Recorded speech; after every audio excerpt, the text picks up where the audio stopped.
The Grand Hall of the Galactic Council was silent. Hundreds of alien leaders sat behind their shining tables, their faces glowing under the blue light. In the center of the hall stood a single man, Captain Elias Ward, Earth's ambassador.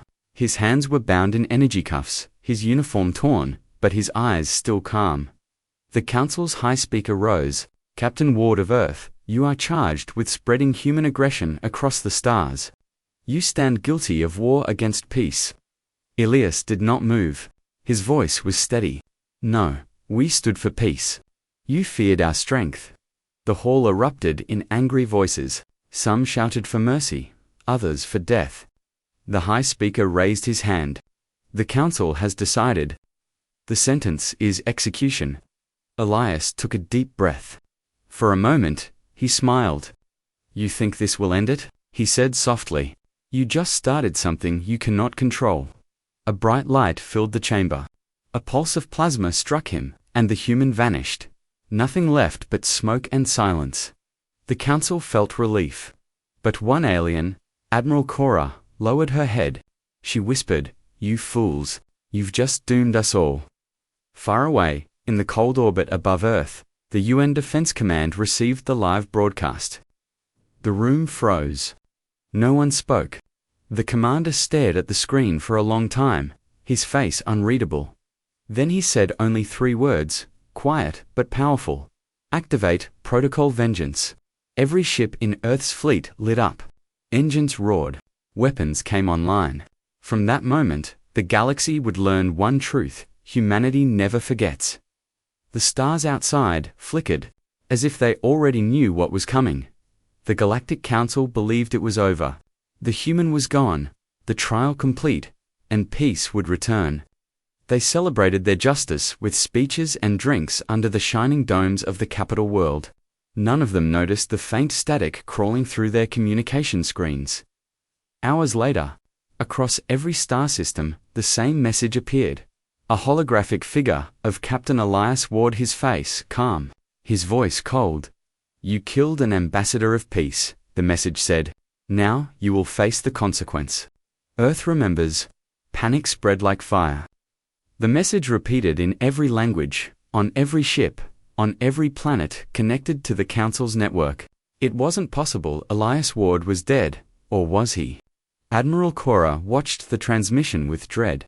"It's a warning," she whispered. "They're coming." Reports started flooding in. Patrol stations destroyed. Outposts vanished. Fleets lost contact near the outer sectors.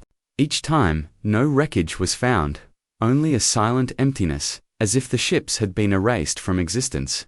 Far away, deep under the red soil of Mars, a massive base came alive. Scientists and soldiers worked side by side, beneath glowing screens that displayed one word: Project Helios. Commander Reyes stood before them. "They wanted to silence humanity," he said. "Now, the stars will hear us louder than ever."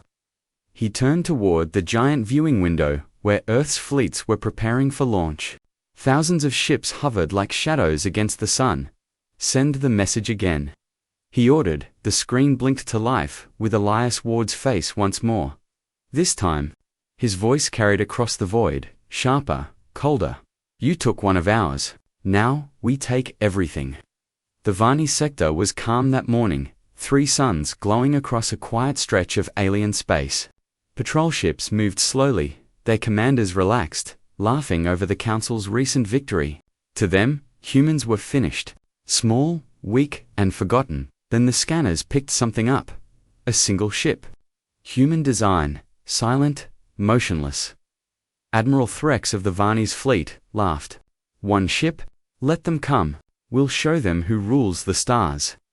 50 alien warships turned toward the intruder.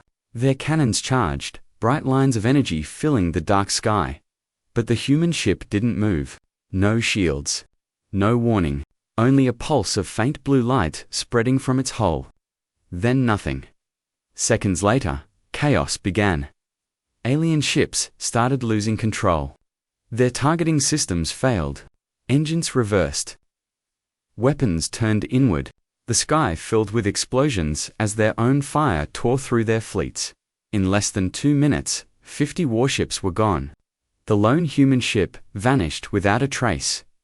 Back on the Galactic Council world, panic spread faster than ever. Every broadcast replayed the same haunting message from the human transmission. This is not war. This is justice. Admiral Cora stood before the council, her voice shaking. You still think they're weak. You executed peace, and now they're showing you what real power means. Far away, inside Mars Command, Commander Reyes watched the destruction feed. His tone was calm but cold. Operation Helios is working, he said. They'll learn that humanity doesn't beg for mercy, we deliver it. He looked out the viewport where Earth's fleets gathered in silence. Their engines glowed like angry stars. The retaliation had begun, and this time, humanity wasn't coming to talk. Across the galaxy, fear spread like a virus. Entire worlds that once mocked humanity now whispered their name with trembling voices. Trade routes shut down. Fleets refused to leave orbit. The Council's proud alliance was falling apart, piece by piece. Every few days, another fleet vanished. No wreckage. No distress call.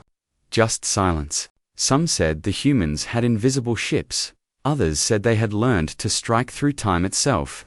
Whatever the truth was, the galaxy was afraid to even look toward Earth's star dot. In the council chambers, tension boiled. Voices shouted, accusing each other of weakness. Admiral Cora stood among them, her face pale. We need to negotiate, she said. They are not fighting with weapons alone. They're fighting with fear. The High Speaker slammed his fist. Negotiate. With murderers. But before anyone could answer, the lights dimmed. The holographic walls flickered. A transmission forced its way into every screen. Commander Reyes appeared, his face hard and calm. You executed our envoy, he said. You called it justice. Now, we call it balance. Behind him, massive shadows moved the silhouettes of human dreadnoughts. The message ended with only 3 words, surrender, or burn. The room erupted in panic. Some wanted peace, others wanted war. But deep down, everyone knew it was already too late. On the dark side of Mars, Project Helios continued. Engineers whispered about a weapon that could erase a star.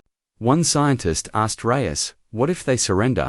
Reyes looked through the glass at the growing human fleet. His eyes were cold. They won't, he said. But if they do, we'll make sure they never try this again. Outside, the stars shimmered, as if holding their breath for what came next. The Galactic Council gathered their final strength at Elysium Prime, their shining capital world. The skies above the planet were filled with thousands of warships from 100 alien species. Bright shields covered the world like a glowing cage.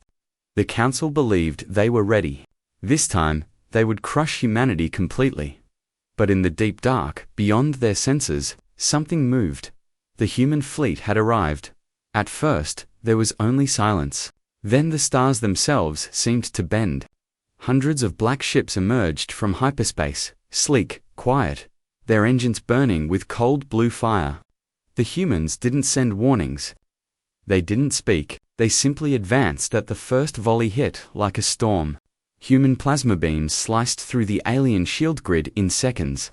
The air around Elysium Prime glowed red as energy fields cracked and failed.